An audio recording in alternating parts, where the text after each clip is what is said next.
Really cool to be here, it really is. Thanks for showing up or either waiting to come here and do this.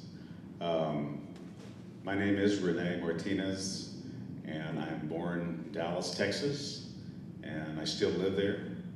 And I'm really glad to be here. This is something that I've been wanting to do for a long time. When you get to grow older, I just keep thinking, what am I going to do with all the stories that I have from all the experience that I've had?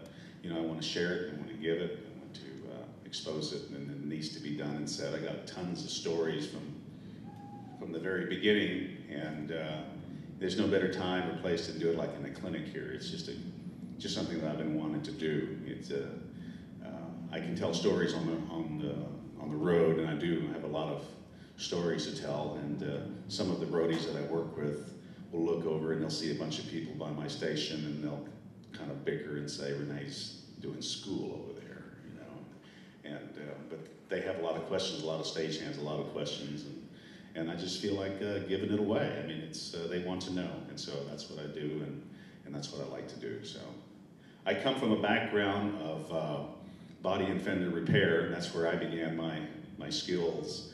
I helped my dad, and after high school or after school, I would go and I would help him fix cars and paint, and I started to acquire all of my skills for painting then. By the time I was 18, I had my full-blown paint shop. I was doing candies and pearls and metal flakes, and I think I was doing pretty good. This was like 1969, 1970. I thought I was doing a pretty good living. I was making somewhere between $1,500 and $2,500 a week. As a young kid, I thought this is pretty good, but then I was doing really good paint work too. It wasn't like I was doing slouchy stuff, you know. But it was work, and it was hard work, and in the meantime, I was wanting to expand my career. I wanted to be a concert classical guitar player. That's what I wanted to do. That was my dream, and I was really good at the guitar. No brag, it was just fact. But when you practice, you get good. That's all there is to it. That's the outcome of practice, you know. So I always kept that idea and never stopped that idea. And I went on to take some guitar lessons, and I had a teacher who had a Mercedes-Benz and knew that I painted cars, so he asked me, can you paint my car? And I said, sure, no problem, you know. And so I painted his Mercedes and brought it in, and it was done, and the violin maker that was working at the store where I was at, he wanted to see the paint job and went out and saw it and said, do you do guitars as well? And I went, do guitars? And he goes, yeah, do you paint guitars or anything? I went, no. I said, how do you do that? Because I really didn't know. And he said, the same paint that you use for cars is what you paint guitars with. And I went, oh, okay. So I asked him, well, how much do you get for painting? He says, we charge between $500 and $700 for refinishing jobs. And I thought, oh, that's how much I charge for painting cars. So I said, goodbye cars and hello guitars, and that's how I got into the business, you know. And I thought it was pretty cool to be able to do, but there wasn't very many refinishing jobs to be had, you know. They weren't just popping in the door left and right. So I was kind of like, well, what am I going to do now? So he wanted an apprentice, you know, and he wanted to show somebody how to build fiddles. And I said, okay, so I got into that. So I tore apart more fiddles and more, just left and right. You know, he showed me how to do it all. And since I was into refinishing, I got into cosmetic repair pretty good. And I got pretty good at it. And I could take away some cracks, and you can never see that they'd ever been cracked, or nicks, you know, that'd be gone away. And I did some refinishing. I got into refretting. I got into inlay. I got into everything, and they showed me everything there, and I loved it. I totally loved it, but I also loved playing. I just never stopped playing. My dream of being a concert player was just constantly on my mind, and I just improved on it. But so did my luthier skills. They just improved. They got bigger and bigger and bigger and badder. And then I started to meet some artists. In my time in Dallas, the artists were local artists, guitar players, but I got the chance to meet them because I thought they were big guys. They weren't as big as Jimmy Page or Jimi Hendrix or anything like that, but they were pretty big, and I thought that was cool. And I thought this is a neat job to be able to get in contact with guitar players, you know. Chuck Mangione was one of the for me, a big artist that I liked at the time, you know, and even though he didn't play guitar, you know, he, to me, in my eyes, was a big cat to walk into the store and see Chuck Mangione in my store, you know. But he also brought guitar players, and so that was cool. I just thought it was just a real interesting thing to do, and I loved it. And then I got good at it.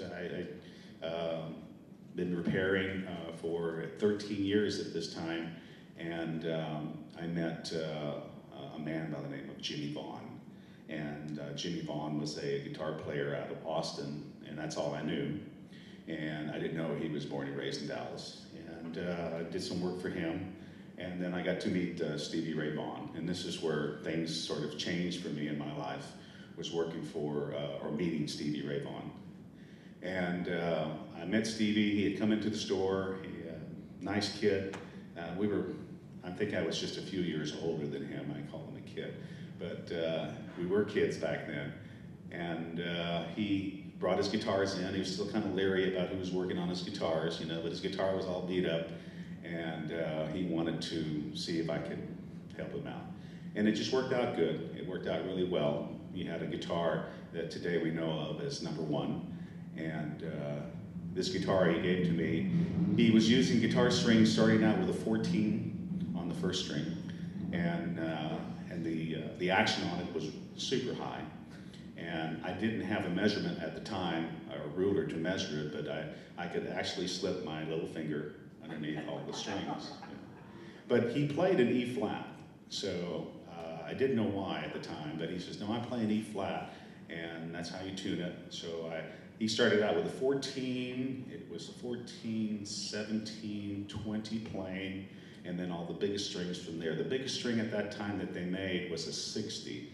They didn't have any 70s or anything like that when, at that time. They just did not. Just 1984, 1983, 84. And then action on it was about 4 30-seconds on the bass side and about 3.5 30-seconds on the treble side, and then an E flat. So if you know what those measurements are, it's high action, really super high. You could literally put your finger underneath all the strings there, and he would bend the string and be able to play it like that. He kept wanting it higher. I remember setting it up one day, and he says, can you raise up the E string just a little bit higher? Well, I had no more room left on the height saddles. I mean, they were only so big, you know, and they didn't make a whole lot of parts back then, so I had to shim the neck, change the angle of the neck, and I was able to raise the height on it and everything, you know. But he played like that all the time. Now, this is pre-working with Stevie Ray Vaughan, so I was just learning what he was doing. I wasn't being his tech or anything like that. That didn't happen until 1985. In 1985, he cornered me in a lounge. I was moonlighting after guitar repair, and he came in to see me play, and I was playing, and so I saw him walk in, and I decided to go ahead and take my break, because I had taken breaks that evening, you know, and sat down, and he said to me, hey, Rene, can you come over to the recording studio where I'm at? He said, I need to talk to you, if you don't mind. And I said, well, you can talk to me right now. He goes, no, I'd rather you come over if you don't mind and check my guitars out. And so I did. After I got done like at 9 o'clock, and went over to the studio and got in, and they were doing something kind of recording, but not really. And then it come to be about 12 o'clock at night, and I said, well, I gotta go, man. I gotta get repaired tomorrow. I got lots of guitars to fix, and I gotta go play again tomorrow night. I said, I gotta go. He goes, no, just stay a few minutes longer if you don't mind. So I did. And then he sat me down, and he said, hey, you ever thought about going out on the road? And I went, for what? And I mean, really, that's just how I felt, and that's how I thought. And he says, no, to go on the road and be a roadie. And I said, to do what? Do you mean like for you? And he goes, yeah.